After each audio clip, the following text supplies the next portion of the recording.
어서오세요. 괴담 들려주는 낚시꾼 괴담로 괴담집사입니다. 단편님들, 버려진 터널 가보신 적 있으세요? 전 일부러 찾아간 건 아니고 여러 이유로 경험을 한 적이 있거든요. 개인적으로는 그런 터널들이 폐가나 흉가보다 더 느낌이 좋지 않더라고요. 특히 기차가 다니던 터널이 최고였어요. 이상한 냄새에 빛 하나 없는 어두움, 숨막혀오는 답답함. 물론 그런 것들도 여럿이 같이 가고 함께 한다면 놀이장소가 되겠지만요. 그렇다고 또 혼자 가면 귀신보다는 범죄에 노출된 위험이 더 크겠고, 그런 곳들은 가지 않는 게 좋겠죠. 이번 이야기는 일본 괴담 채널에 올라온 어느 일본인의 기묘한 사연입니다. 그럼 일본 괴담 채널의 기묘한 이야기, 괴담집사의 시점으로 떨어보겠습니다.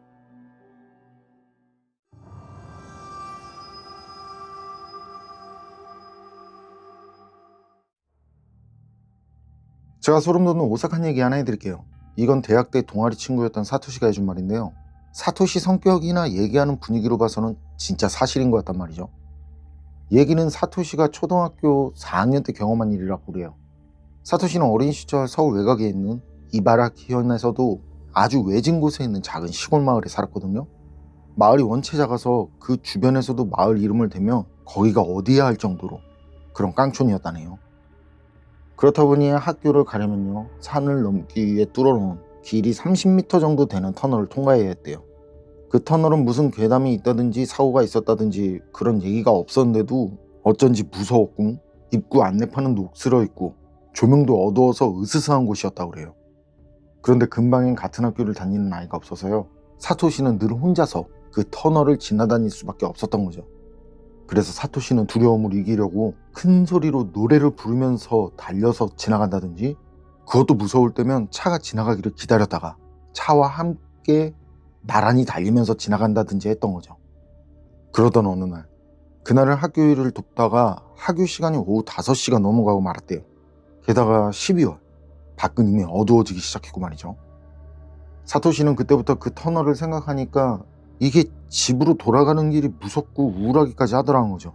그래서 사토시는 잠시 선생님한테 거기 터널 지나가는 게 무섭다고 솔직하게 말하고, 선생님이 엄마한테 전화해서 데리러 와달라고 그렇게 말해달라고 부탁할까 하는 생각도 했었는데, 그건 또 사나이 사토시의 자존심이 허락하지 않더라는 거예요.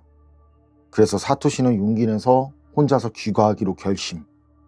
해가 져서 날은 어두워졌고 가는 길엔 조명도 없었대요. 깡촌이다 보니까. 그렇다 보니 평상시에는요, 이게 별로 대수롭지 않게 지나가던 길도 그때는 무섭게 느껴지더래요. 그래서 사토시는 즐겨 부르던 노래를 아주 큰 소리로 부르며 걸어가는 거예요, 이제. 하지만 그 기세는 그 터널 앞에서 멈추고 말았다는 거죠. 원래도 노란빛에 흐릿했지만 어느 때보다 더 흐릿하게 느껴지는 터널 안 조명. 그날따라 더 섬뜩하게 우는 바람 소리에 정체 모를 동물의 울음소리까지. 아, 터널에 들어가기 싫다. 하지만 집으로 돌아가려면 들어가야 하는데. 그런 딜레마로 인해 혼란에 빠진 사토시. 결국 사토시는 터널 앞에서 멈췄고 터널 안으로 들어가지 못하고 있었거든요. 그런데 그렇게 서 있고 몇 분 정도 지났을 쯤이었을까요? 자동차 엔진 소리가 들리더래요. 점점 가까워지는 엔진 소리. 그 소리에 사토시는 정신을 차렸다는데, 사토시는 그때까지 뭐에 홀린 듯 멍하니 서 있었다는 말을 하더라고요.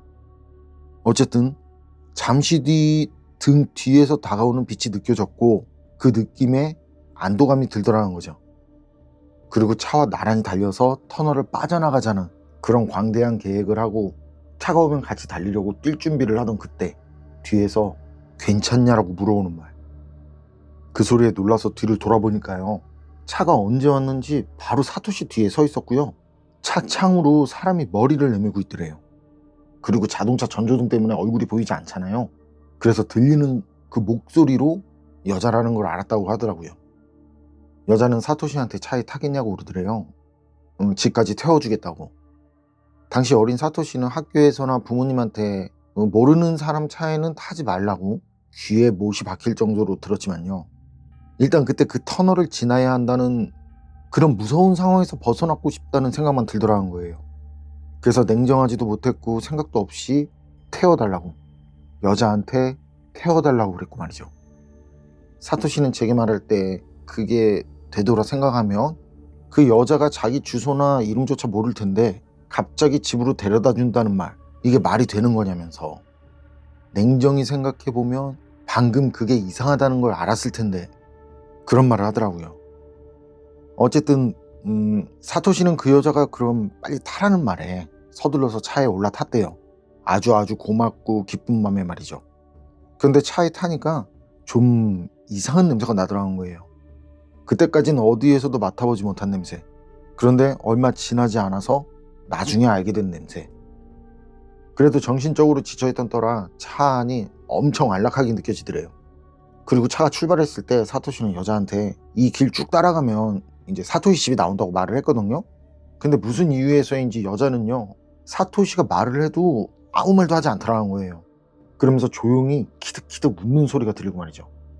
사토시는 그런 상황에 이상한 느낌이 든 거죠.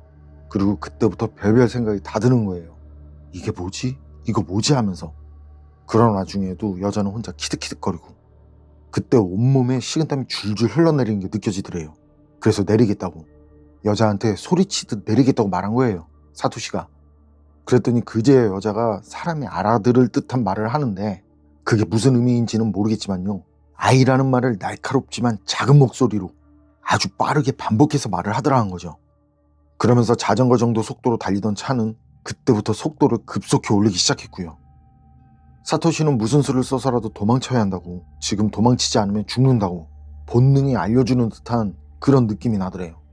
자기가 뭘 생각하려고 생각한 게 아니라. 그래서 사토시는 느껴본 적이 없는 그 공포로 굳어있는 몸을 억지로 움직여서 달리는 차 문을 갑자기 열고 주저없이 몸을 날렸대요.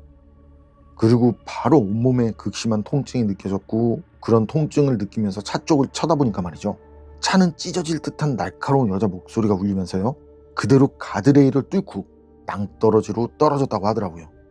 사토시는 그걸 본 것과 동시에 의식을 잃었고 말이죠.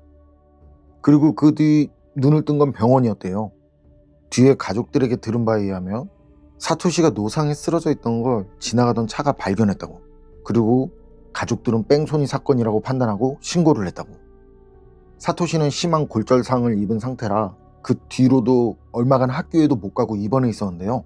그 사이 사토시 부모님은 사토시가 좀 더 안전한 통학이 가능하도록 학교 근처로 이사를 했다고 그래요. 그래서 사토시는 그 무서운 터널 근처를 지나다니는 일은 그 사건이 있던 날이 마지막이었고, 그 뒤로는 절대 그 터널 근처엔 가지 않았다는 말을 하더라고요. 그리고 그때 여자 차 안에서 나던 냄새, 그때까진 몰랐는데 나중에 부모님을 따라간 장례식장에서 알게 됐다고 그래요. 장례식장에서 짙게 풍겨오는 향냄새를 맡으니까 그때 차 안에서 맡았던 냄새가 다시 기억나더라고 말이죠.